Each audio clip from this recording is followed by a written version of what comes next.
আসসালামু আলাইকুম। কেমন আছেন সবাই? আশা করি সবাই অনেক ভালো আছেন। আলহামদুলিল্লাহ আপনাদের দয়ায় আমি অনেক ভালো আছি। তো রীতিমতো অ্যানার শপ থেকে আমি আখিমণি বলছি। তো লাস্ট ডে আমি একটি অর্ডার পেয়েছি যেখানে আপু চেয়েছিল একটি টেজি ক্যান্ডেল, একটি বাবুল ক্যান্ডেল এবং একটি পদ্ম ক্যান্ডেল এবং একটি শেল।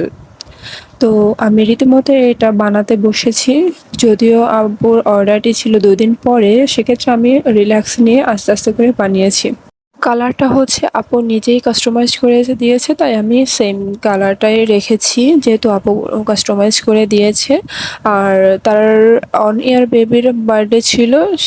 সেক্ষেত্রে আমি ফ্রেগ্রেন্সটা আমার পছন্দ মতো দিয়েছি। যেহেতু আপু ফ্রেগ্রেন্সের কোনো কাস্টমাইজ করে নাই, সেক্ষেত্রে আমি আমার পছন্দ মতো ফ্রেগ্রেন্সটা দিয়েছি। ক্যান্ডেলগুলো কেমন হলো অবশ্যই কমেন্ট করে জানাতে ভুলবেন না। আর ভালো হলে অবশ্যই আপনার ঘরের সৌন্দর্য বাড়ানোর জন্য এবং কোনায়, কোনায় স্মেল ছড়িয়ে দেওয়ার জন্য এখনই অর্ডার প্লেস করে ফেলুন। ধন্যবাদ।